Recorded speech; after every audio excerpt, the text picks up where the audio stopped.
Jaguars team preview. Only person to go to, Mike DiRocco at ESPN DiRocco on the X machine. Gives us a preview here. The Jaguars has joined us many times here on FTN and is going to take us around Jaguars camp. Mike, let's start with wide receiver. Calvin Ridley has not played for a long time. Now he's there. What's his impact going to be? Is he going to be rusty? Is he going to be the main guy? So many options. Zay Jones coming off a huge year, over 80 receptions last year. Evan Engram, of course, Christian Kirk, fantastic. Tell me about those receivers here for the Jaguars and what looks to be a big season in Jacksonville. Yeah, you mentioned Calvin Ridley, and we'll start with him off the bat. He's been fantastic. He's been their best offensive player in camp, most impressive offensive guy in camp.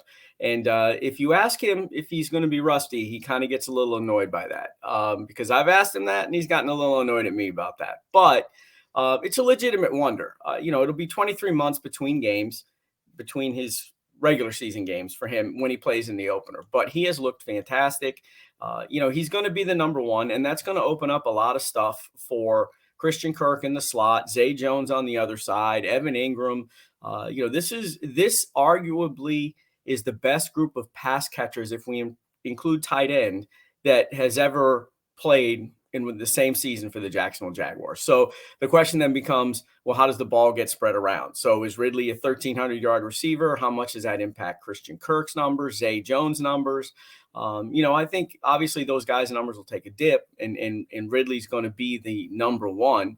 But I have a hard time trying to figure out how many catches that means for Ridley, or how many catches that means for Kirk. I just know that they're going to try and spread the ball around as much as possible. But, Calvin Ridley gives them that deep threat that they needed, gives them the alpha, in that wide receiver room that they needed. And, clearly when teams are going to try and game plan against the Jaguars, they're going to try and take Ridley away first. That's the number one thing you have to do.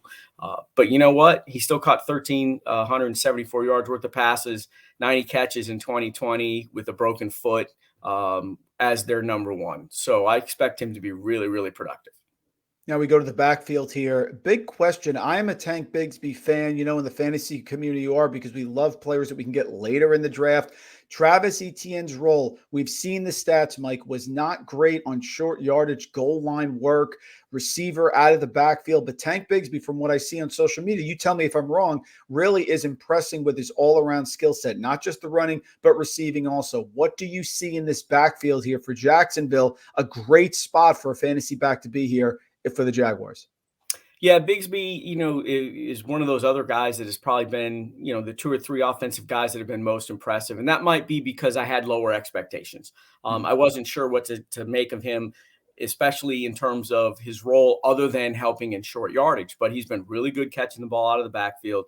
And the other day he broke off a 70-yard run in which he outran some guys. It wasn't, he was, nearly dragged down. He outran the secondary. So I see a bigger role for him than originally most of us anticipated, but maybe not early in the season. I asked Doug Peterson about it the other day and said, hey, is what you've seen from him so far, caused you to reevaluate how big of a role he's going to have? And he said, look, he's, still rookie. It's early in camp. He looks good, but we want to kind of not overwhelm him with stuff, and you kind of build on the role as it goes along. So to me, that tells me that, yeah, he's going to get some work, certainly as a relief for Travis Etienne. He's certainly the best option after Etienne. Last year, it was a mess after Etienne. But that role probably will grow as the season goes on. So by the end of November into December, I don't know it'll be a 50-50 split, but certainly he's going to be a guy that gets some work there. I still think Etienne can be a 1,000-yard rusher. I think Bigsby will be a little bit more involved in the pass game than Etienne. That sounds a little bit weird when you consider what Etienne did at Clemson and his skill set where he's really good on the edges. But I do think that Bigsby is going to have a much bigger role than we all anticipated. One of the big questions with Jacksonville is, can Trevor Lawrence take that next step? We saw the incredible comeback last year in the playoffs. He's tethered to the offensive line. You mentioned the receivers, he has them. You mentioned the running backs, he has them. Can he take that next step to a 32, 33 touchdown quarterback? And is the offensive line solid enough here to protect him, to give him that time as he's working in another year with Doug Peterson, where last year really took a huge step, of course, from his rookie season? Yeah, I think he will be that 30 plus TD guy. I mean, if he's not, then there's something wrong with all the weapons that they have around here. And there are a lot of questions on this defense. And I think this team will probably have to win a lot of games in that 31-30 range. They're going to have to outscore people. But specifically with the offensive line, the two left tackles, Cam Robinson, who's suspended for the first 4 games, and the guy who's going to start in his place, Walker Little, have had great camps. The 2 best camps of any offensive lineman. So that's encouraging there. Now, what happens when Cam comes back? Probably Walker Little moves to left guard. You've got the rookie right tackle on Anton Harrison, and he's been up and down here and there. What you'd expect out of a rookie. But the reality is this offensive line doesn't need to be a top 10 offensive line. It really just needs to be a middle of the pack offensive line. Trevor Lawrence in this offense, and we saw it in the second half of last season, got the ball out quickly. And you add Ridley to that mix. There's no reason he should be standing back there for 3 seconds going, I don't have a place to go with this ball. Those guys are going to get open. So the other thing about Trevor Lawrence, and I don't know that we talk about this enough, but he is really good with his in the pocket movement, and not just stepping up and moving and sliding. It's dipping the shoulder, to kind of avoid the guy who's rolling by, as he's being blocked, and reaches out a hand there to try and swat something. He's really good in the pocket. So you combine all that with the factor of him being even more comfortable in that second year in Doug Peterson's offense. I would be stunned if he is not 4,500 yards and 30 plus touchdowns this year. This, like I said before, this has a chance to be, it's the greatest group of pass catchers. This has a chance to be the best offense in franchise history. Well, explosive offense here. Great stuff as always, Mike. Last question, then I will get you out of here. As we go to preseason, we move forward now. We're watching games. We had 2 last night, Hall of Fame game. Eyes are going to be on the Jaguars here, especially here at FTN. Tell me 1 or 2 players, offense or defense, that maybe we should keep an eye on. Could be a rookie, could be a second-year player, someone they brought in that you think will make a big impact for this Jaguars team on the field as they progress through the season here in 2023. Yeah, we obviously talked about Ridley and Bigsby, and those receivers are in really, really good shape. Obviously, Evan Ingram at tight end. The guy that I would watch if you're looking for like a late guy to grab in your fantasy draft is Brenton Strange, the second-round pick, the tight end from Penn State.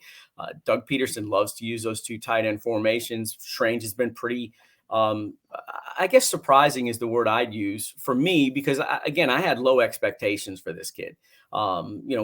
Trying to find a role in that offense, even with Peterson loving the tight end. But he's made some really good catches.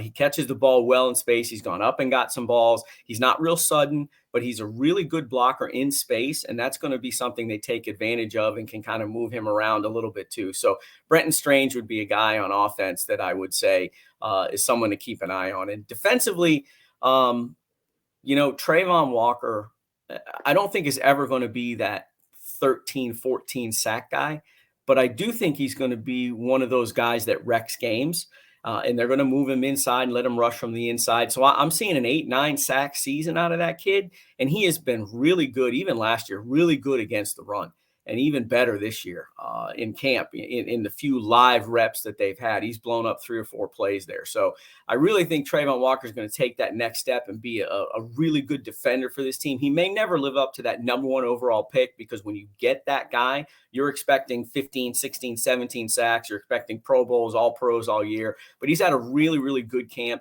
and I think he's going to take that next step.